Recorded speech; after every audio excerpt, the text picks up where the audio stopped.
Jungle. Audio Jungle.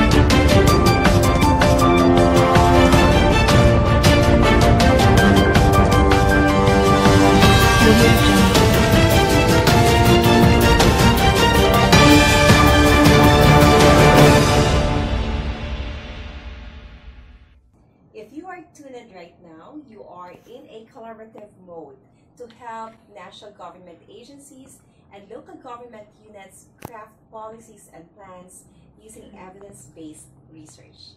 I'm Liza Quarante Kalina, and in today's episode, we will talk about 2 Sustainable Development Goals. We have with us goal number 8, which is about decent work, and this will really focus on economic growth for all, and SDG number 9, which is about the 3-letter I's: innovation, industry, and infrastructure. Of course, our eminent Professor Emeritus of Labor and Industrial Relations, we have Dr. Rene Ofreneo. Welcome, Dr. Rene. Good morning. Good morning, ma'am. I'm very happy to be here with you, and I would like to salute the Development Academy for initiating this conversation on sustainable development goal. If there's anything needed by this country, we should have unity for the grassroots communities, government, civil society, and of course the academy in pushing for this program of sustainability as articulated in this 17 SDGs. That's right. And of course, we'll talk about your paper. And your paper is titled Decent Jobs for All, making SDGs number 9 and 8 and 9 work for the Philippines. And you open your paper between a stark contradiction between the mission of providing decent jobs for all and the fact that 80% of the workers in our economy are considered informal. Perhaps we can start with this. Yes, ma'am. That's a big challenge to us, especially to the policy makers. Right now, in our analysis, we have a segmented economy with a segmented labor force with varying skills and know-how. But in particular, we have a labor force that can be divided into 2 major segments: the formal sector and the informal.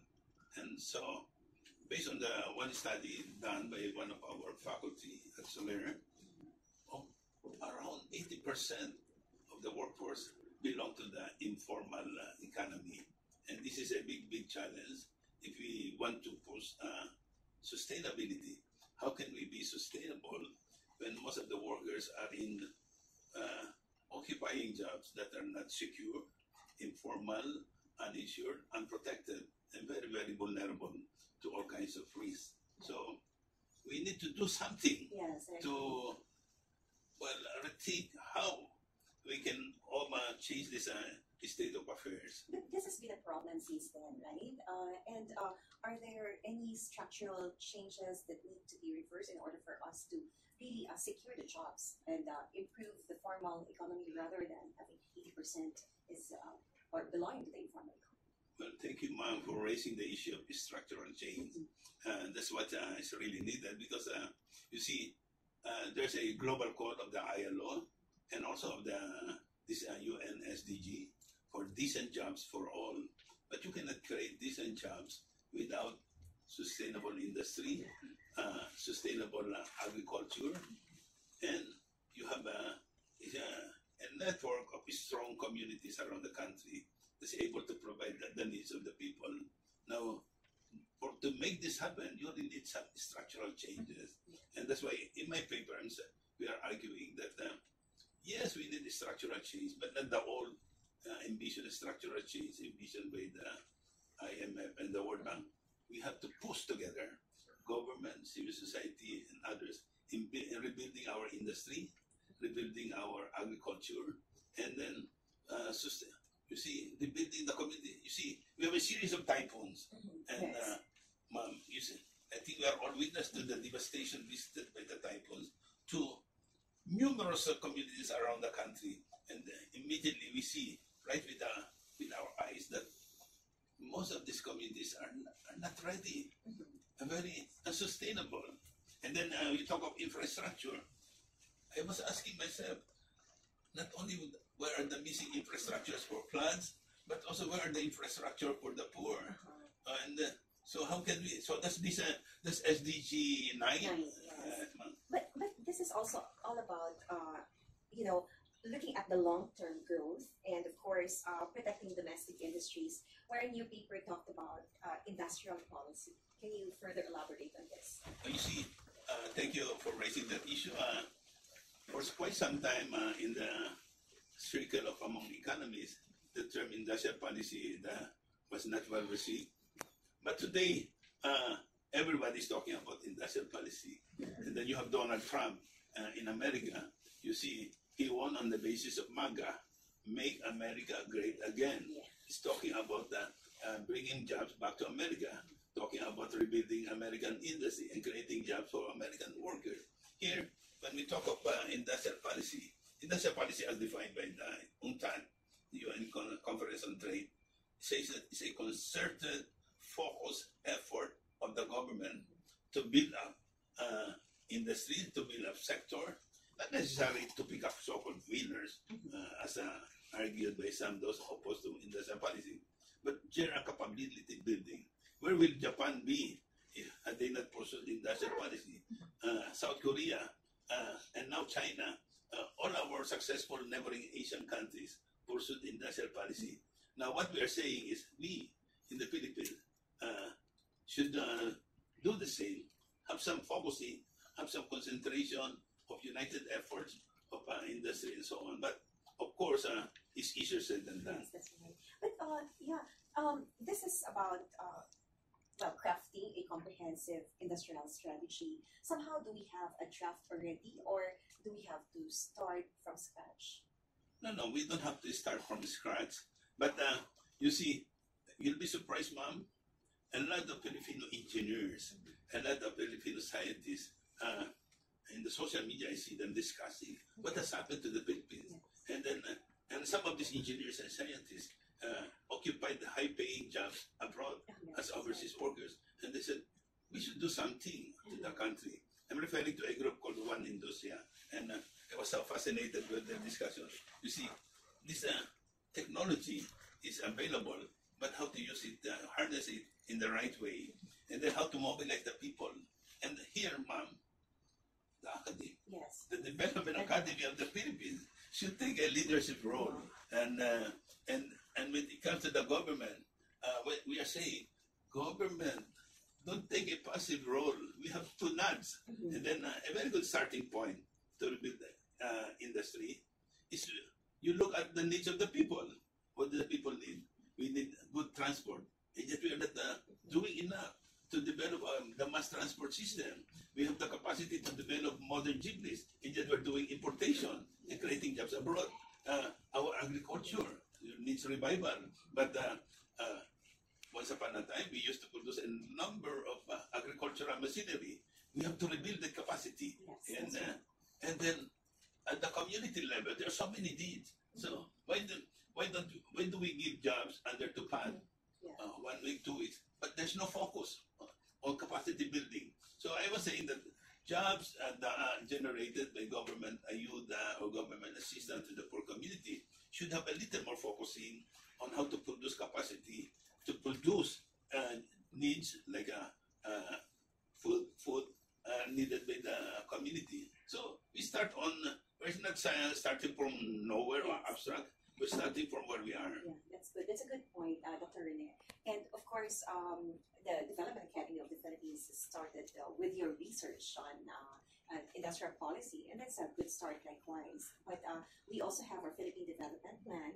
How would you somehow incorporate or propose amendments to the Philippine Development Plan to really incorporate and focus on industrial strategy, industrial policy? Although we have the PPP, right, public-private partnership, and we're starting with our infrastructure program under the administration of President Marcos likewise. Yeah, ma'am, the Development Academy of the Philippines, if I remember it well, I was once upon a time one of the original employee, maybe very, very low position at the time. But I remember the founding President Odi Corpus, his vision was to have an academy, a cadre school, to produce government cadres that will lead in development work. And that's exactly the essence of industrial policy. We need people to be spearhead. So So in the case of the Philippine Development Plan of NEDA, I am telling Secretary R.C. Balisacan, let's be more aggressive, and then let's be more forward-looking. Yeah, you have a very nice goal, Ambition 2040, Yes. transforming the Philippines into a middle-class economy by 2040. But how can this happen if the government is missing? Our cadre of innovators provided by and leaders provided by the government institution like DAP should be there. So leading the transformation of agriculture, transforming you see many of our industry, unfortunately, are still under industry 2.0, 3.0, and now everybody's talking about artificial intelligence. But how do we catch up?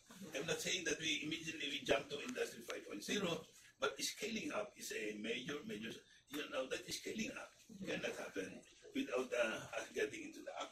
And that's why, example, electronic and semicon.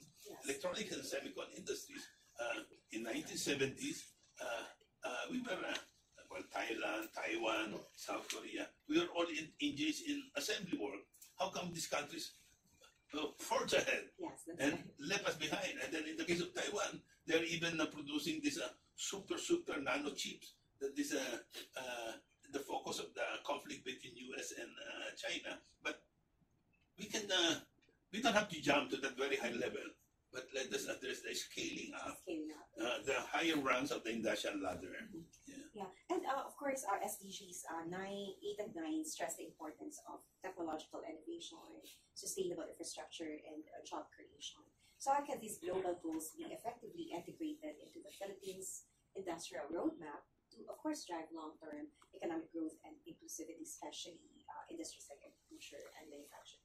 Yeah, that's why you see people in the academy, these engineers, scientists, those in the science, we should get out of the so-called ivory tower.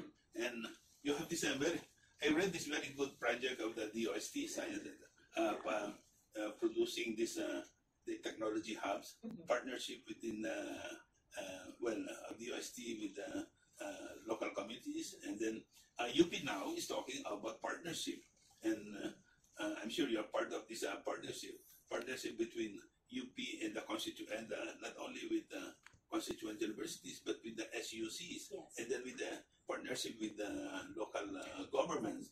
And then I understand they're trying to explore the possibility of having development projects in farm, and that's and I was talking earlier this morning on the way here with a leader of farm. He has this Badak multi-purpose co-op, and I shared this last week in a meeting of a big conference on solidarity economy. That's the also one. And this he said that here is a Badak multi-purpose co-op near Liwasan Mars, and yet their members consist of former commanders of MNLF, former commanders of MILF, and other armed groups there, and they're united in developing a new life, a more progressive community in Jerapendatun, Maguindanao. You see, this kind of, and then they are partnering with some government agencies, which provided them some machine to produce organic fertilizer, which they are selling now all over southern Mindanao. See, it's possible. This kind of, and I think that's what SDG is saying.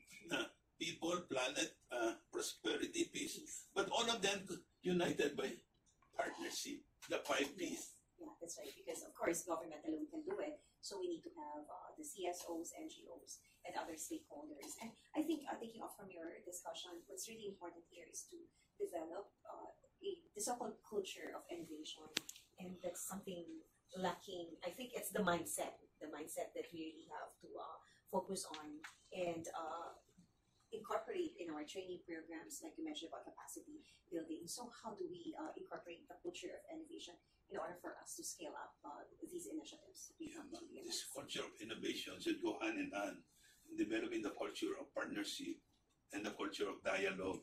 And again, you see, I'm familiar with some of the work of NEDA.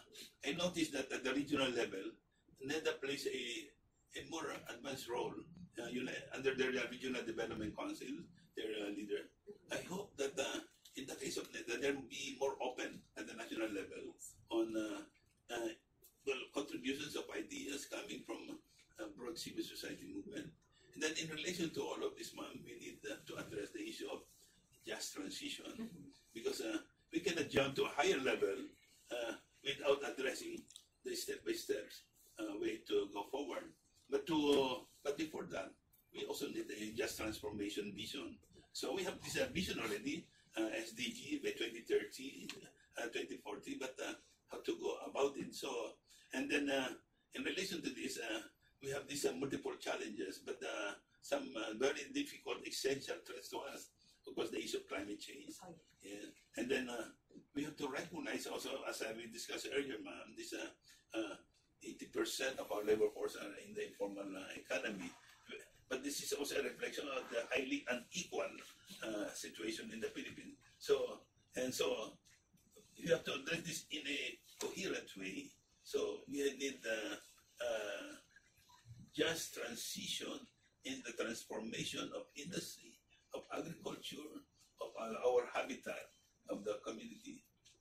I don't know if I have to add this, ma'am, but one observation we saw after Christine was the several towns in Batangas were victims of big landslides and buried by mud.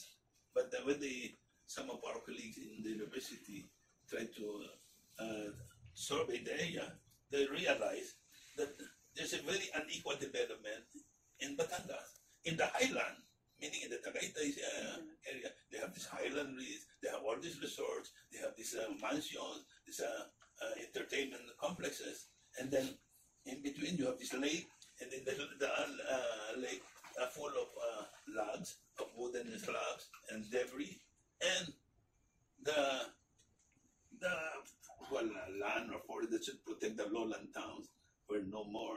So now this, unfortunately, this kind of observation can be observed happening in many provinces already. That's right. In some provinces, I will not mention any province, but in one province I saw some of the beautiful mount hills or mountains with good view of the ocean, occupied by the rich. They built 5-star hotels, and those hills that are not so nice looking, they convert into quarry, into mine. So in the meantime, what happened to the people on the ground? So this country should develop in a more even way, in a more equitable way. There should be no more ghettos. There should be simultaneous comprehensive development of all, because that's our demand. Decent jobs for all, development for all. That's right. And of course, we are looking at silo mentality still. Of course, the impact of typhoon and natural disasters really very seriously affect our kababayans. And I think there should be a strict environmental policy likewise. And I think this one is your paper, your study is very beneficial for our policymakers, and that leads me to the next question, of course, that what's the key learning from your research paper that would really help our policymakers at the national and local level to craft policies and the roadmap towards industrial strategy? Well, I go back again, ma'am, to this issue of partnership building. I think a very good example of how partnership can change. I visited Hsinchu Industrial Park in Taiwan, and through these industrial parks, Taiwan was able to entice scientists, Taiwanese scientists from Silicon Valley to come back. They have these Balik scientists, and then just like ours. Yeah, and then but this Hsinchu Industrial Park and other parks in Taiwan, they have partnership with the university, Hsinchu University, other universities, and out of this partnership, they were able to develop Acer, at one time the biggest laptop producer in the world, then followed by ASUS, and now they have this namulaklak. So this partnership, and I think that can also happen. I was wondering why we failed to take advantage of this jeepney modernization by promoting the production of modern jeepneys by Sarao, by San Francisco Motors, even by this Amante shop in San Pablo, all over the country. we have the capacity to do that. And especially since the modern jeepneys are not necessarily going into electric itself, but we should learn to know, to prioritize things and learn how to look into local capacity, local talents. And when I was listening to the owner of Francisco Motors, I was wondering how come he did not get in the Senate hearing.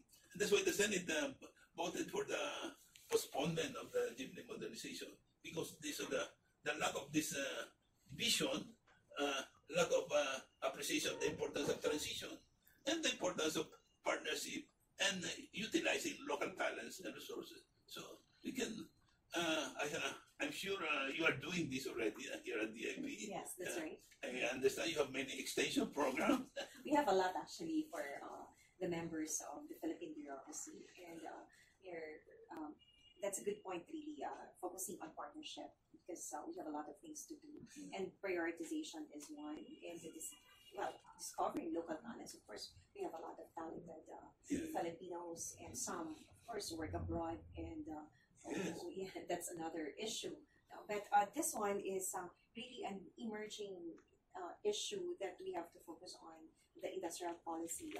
It may be, it may sound technical for others, but your paper will really help them understand how to go with it and prioritize reforms towards, of course, one is formalizing the informal economy to really lessen that from 80%. Is there any target that you'd like to articulate?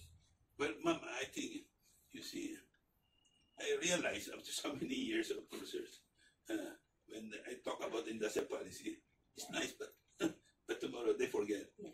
I think maybe here at the IP we can package it in a more attractive way, Yes. and then, for example, industrial policy at a local level, and then how to make it work, and then industrial policy that will attract the best talents in the academy, and such as what the UST is now trying to do.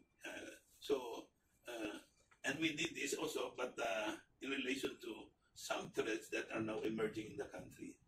In particular, I also mentioned this in the paper, but although it was written last year, I didn't realize it's so urgent now.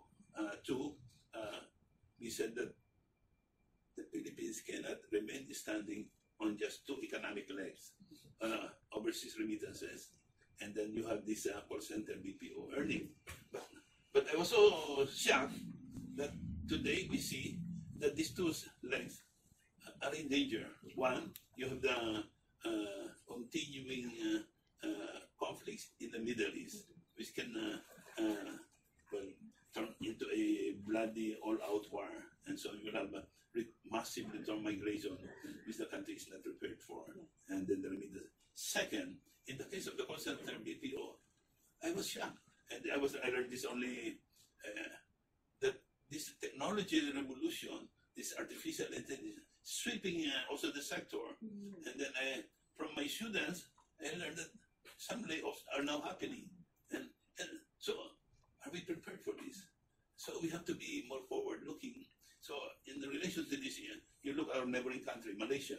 So they're now focusing on producing on science, and then producing thousands of engineers, and then they already declared that they need green industrialization. And I understand here at the AP have a number of initiatives, but so Anwar is ahead of us on this. And then I was so surprised in the case of Malaysia, they're pushing for higher minimum wage. The government is not the trade union. I said, why? Because according to Anwar, based on the experience of Singapore, you cannot go up the ladder if your wages are paid just a pittance. There's no incentive for skills, know-how, or input. So, but you have to push. That's why the government. Imagine the government is the one pushing for this. So, my God, you have to. This is the kind of leadership that we want. We have some of our senators, like Senator Pia Cayetano, can yes, very take the lead in this. Yeah, I think we have a lot of policymakers who are really into this, and that This paper actually is very timely as we have the coming election, and then in the next few months, next year by June, we have new elected local officials and national officials. I think they'll be ready to learn from this paper, and that we can go further, capacitate them, and let's repackage it. So thank you for your thoughts, Dr. Rene, and we're very lucky to have you today. And this is an evidence-based research wherein Dr. Rene, of course, was able to shed light in a very practical way. But for those of you who are interested to read the full paper, you can access the link flashed on screen for you to have that full study of Dr. Rene on industrial policy. So thank you again, Dr. Rene. Maraming It's our salamat pleasure. po. Maraming salamat. There you go, and hope to see you in the next episode.